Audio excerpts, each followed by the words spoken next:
It's tragic to see the motive behind our characters after watching this episode. It's pretty damn sad. The entire motive of every character besides Yuki is to kind of allow Yuki to live in her false happiness. They want to be able to let her have her shiny days. For instance, how she is kind of insane. They want her to live in that reality because it gives them happiness. And seeing her like she is, she gives them hope of those happy days. So in a sense, they're living in the past. But also, a quote I'm going to use from a certain someone: fake happiness is the worst sadness. And that is true. That is very true. Right now, they're fooling themselves with their happiness. That's exactly what they're doing. All they're doing is putting the wool over their eyes and allowing it. That is really what they're doing. And it's sad and tragic. It is, because it's something you don't see normally in literature, especially with anime manga. And to see what this episode described to me as if they were willingly allowing themselves to be fooled by this fake happiness just for they can have good times when they wake up in the morning. For instance, they don't want to feel like every time they wake up, they're just living. And I can understand that. I mean, human beings, they want a reason.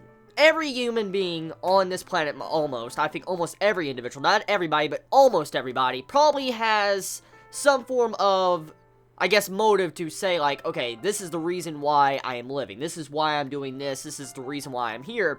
I think many human beings want to do that. I mean, like, for instance, like, my reason to be here is because I'm a good book writer. I mean, that's the point I'm getting at. Human beings want to find a reason for why they live.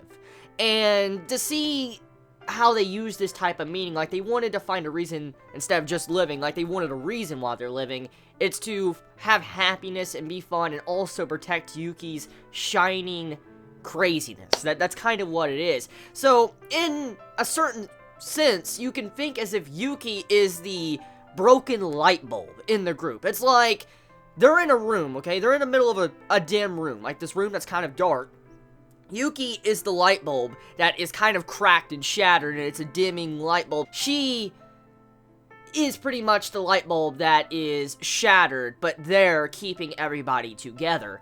And if that light bulb shatters, they will be left in the darkness. For instance, despair, sadness, and no reason or will to live on. Because all that's keeping them together at the moment is Yuki. And if Yuki was to break down and that light bulb was to snap, they're done. Like, what holds them together might be gone. And that is what the meaning of this episode is. It's a powerful episode, and not many, I think, might realize the full extent of what this episode means, because it's some things you don't normally see. And the way this episode displayed that was beautiful. It was a really beautiful way to execute the psychological scenes with Yuki, along with getting to see Mikun's perspective on the entire situation. When it flipped back and forth, it was so fucked up, because seeing how Yuki was looking at Megune, like, Megune, you know, acting all nice and sweet, and then you find out that reveal, man, when just the camera angle, when it twisted around at Yuki, you hear that sound. That was, whoa. That was crazy as shit, man. And I like how the series does that. It flips back and forth between a happy setting that's like moe, switches back to, like, this sad, depressing scene, and it really goes to show you what side you would choose. Like, let's be real here, okay?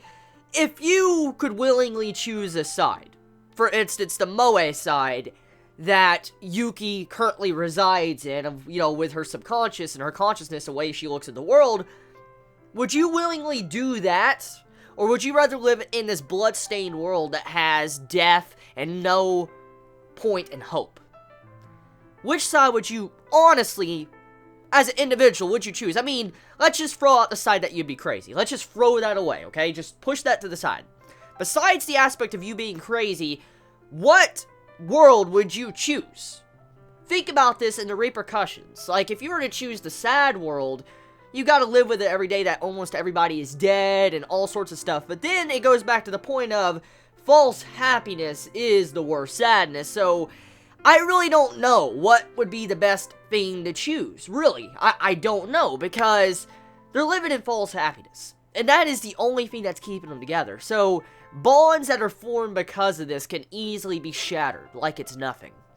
And what would give some really good character development to these characters and be really great for this series is if one of these individual characters, not Yuki, maybe one of these individual characters break down, or a new character gets introduced, maybe a new character gets introduced and comes in and reveals that Yuki is fucking insane. It says, like, why are you so damn crazy? I mean, I could see something like that happening. If that happened, Yuki would start questioning herself on what the fuck is going on, and then the light bulb will just shatter. And if that happens, I've already explained. So, Gakkou Gurashi. Oh, man. Quite a series. It's quite a series. I mean, for it to deceive me so much, like, it's just so deceiving. I cannot believe a series that has this theme to, like, this moe theme can be this dark. It's not just dark to be dark, but it has a really good, I guess not really story, but it's like a good character-driven story. Like, just the characters are so good, because to see how they interact with this Yuki, how they go around her and trying to dodge, you know, that she's insane, it's so interesting, because usually, some ways, you would see how characters would try to help Yuki recover, but they're not really trying to help her recover. They're just letting her stay in that world and shred. That's what it is. Best term to just label that situation. So, episode. That's pretty much what it was about. It was about Mikun fitting into the club and realizing how fucked up and mentally insane Yuki is. And Megane is confirmed, sadly, confirmed to be dead. The hints have been there. The reveal with this episode, I wasn't necessarily shocked as the first episode with that reveal, but it was still sad. Especially that ending song. Oh my god, dude. That ending song, that ending song was fucking sad. Like, I think the saddest point of this episode was that ending song, man. When I was watching that ending song, and you see Megane, like, certain scenes from the anime that we've already seen, where Megane pops up, you see those pop up at the ending song, and you see how Megane just fades out. Like, she just fades out, and you see it to where Yuki's just talking to this blank nothingness, just nothing. And, like, that one scene where, you know, at the end of the ending song, where Yuki grabs a hand of Megane, and she's holding it like this, you see where Megane just disappears from the club room, and the hand disappears. Dude, that was just fucking sad, man. Like, that was sadder than the reveal of her being dead, dude. Just seeing how they're living their day-to-day lives is just so fucked up, man. It really is. That was good usage of ending songs. So tell me your thoughts in the comments below. Do you agree with false happiness is the worst sadness? Let me know your thoughts in the comments below. You all have a wonderful day or night wherever you live. Please be safe. Chibi out.